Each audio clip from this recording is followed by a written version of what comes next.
Hey everybody, this is the Sliders Review, and I'm here today to talk to you about Odd Squad Season 1, Party of 5, 4, 3, 2, 1.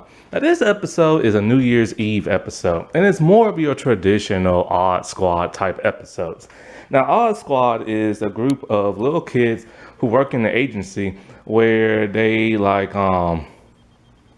stop like adult bad guys and stuff. They're kind of like secret agents with all these secret agent type gadgets and all this other cool stuff, right? And so I've talked about this for the Christmas episode. This is more of your traditional Squad type episode, whereas the Christmas one was more just Christmas type stuff. And so in this episode, Olive, she's happy and excited that New Year's is coming. She's trying to get through her New Year resolutions. Your New Year resolutions is where you try to do everything within a year before the next year come, or you wait till after New Year's and then you try to do something new that you've never done before. So basically, it's doing something you've never done before. So you can either do it before the New Year come in or after the New Year comes in. And so before that, they're actually helping a woman. See, every episode they help somebody, and this woman has this song stuck in her head, right? And she can't get it out, so she called Odd Squad. And so Olive looks inside her ear, and there's a little person in the ear with the musical instruments, because Olive knows that person some weird kind of like, this is a weird show, so just gotta roll with the punches and stuff. And so she tells him straight up, like, hey, just play a different song. And so that makes the lady happy. And Oscar's kind of like, I'm stranged out by that because he's new to the agency and stuff. She's like, oh, it's okay because you have a person inside your head named Bob who plays music. And he was very taken surprised by that. So when she gets back to headquarters, she's telling Otto, like, this is what I do for, I can't talk. I'm getting tongue tied. This is what I want to do for my resolutions and stuff, but knowing them, they'll get called in by Miss O to do an assignment. So here comes Miss O screaming in the holler and telling them to get to her office. And of course, Odd Squad headquarters is run by Mrs. O. And it's played by Millie Davis, the same one from Amelia Parker show that I just recently just talked about. And so like, she tells them that there is a countdown crook.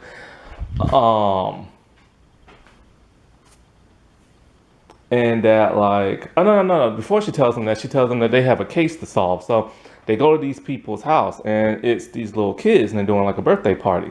And so these kids are hiding because they're playing hide and go seek. But the one boy is stuck on 11. He can't count down from 11. He constantly just says 11, 11, 11. And so like, um whatchamacallit, so like they realize that he's stuck on 11, and then they try, and then they're stuck on 11 and can't do it. Well, Oscar does at least. No, Otto does at least. And so like they can't understand why they can't count down. And those boys have literally been at the birthday party for 3 days hiding, just eating cake to survive on and stuff. And Otto's like, why don't you just leave and go home? They're like, we can't leave until like he counts down to 1 and he can find us. We're playing hide and seek. It's the rules. It's a crazy little kid show. So they head back to headquarters, and Mrs. O told them earlier that she's supposed to do the countdown for New Year's Eve with the mayor, and she's so excited. So then when they get back, she tells them that they have a countdown crook. Now we get into that part and stuff. My memory, man, I don't know what the world was going on. It used to be so great. And then so like, she tells them they have to find this countdown crook immediately because she wants to do the countdown at New Year's Eve. And so they don't know how they're gonna find him or her. So she tells them it'll be the only person who's able to count down and stuff. So when they leave, they're walking through headquarters trying to think who could it be, and then they hear the radio, and it's the disc jockey, and she's counting down for the New Year Eve song, so they think it's her. So then they go to see her. For some reason, they don't take the tube system where they can squishinate and just roll into little balls and go through the tubes and go anywhere around the world. Instead, they see this one agent with a little kid race car. And so like, they has to commandeer it. And then so they take it, and it's the cool little montage of them driving in a little race car. Well, at least Olive, at least, where Otto's like running behind her in slow motion and stuff. Because the little race car doesn't go that fast. You know how them things go. But it's a cute little montage. They're driving through the streets and everything like that. And it's cold and snowy and stuff. But it's a CGI screen, but it's a good CGI screen. That's one thing about this show. This show pays no expense when it comes to well, they spare no expense when it comes to like the CGI and everything. And it's amazing. Like sometimes their CGI is a lot better than most like adult shows and stuff. And so like at some point the car breaks down and she's underneath the hood of the car like fixing it and stuff like that. Oh boy. And then so they go to like the radio station and they bust through the door, and they hear the countdown going on, but they don't see nobody. And the lady tells them like she's so embarrassed because she's unable to count down. And so she's playing the New Year countdown from last year.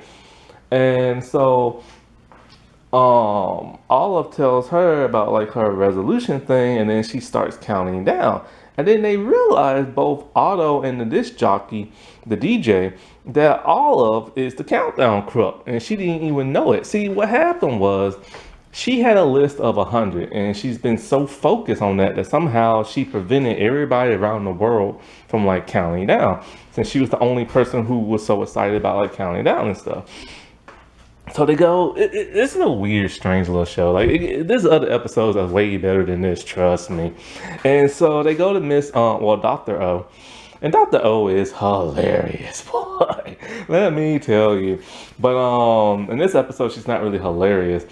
Well, actually, she is and stuff like that. She talks kind of like Dr. McCoy from Star Trek, like I'm a doctor, not a like this and that. And then her catchphrase is "What's next?" And it's just like she's kooky and stuff, you know. And so she tells Olive there's a way to cure her. You just you have to sit in this purple goop for like 2 weeks. And this O comes in screaming like, we don't have 2 weeks. The countdown for New Year's is tonight. So they tell her the only way to really, or another way to like fix her is she has to do everything on her list before it hits like midnight. So she does the last 10 things on her list, which of course are odd and crazy and kooky. She wants to ride a bike on top of another bike. She wants to go on a hot air balloon ride with a giraffe. She wants to do like the chicken dance with a chicken, and then tell her partner Otto like what a great agent he is. So then once that breaks like the little curse thing, Miss O is now finally able to do the countdown at the New Year's Eve ball drop and stuff.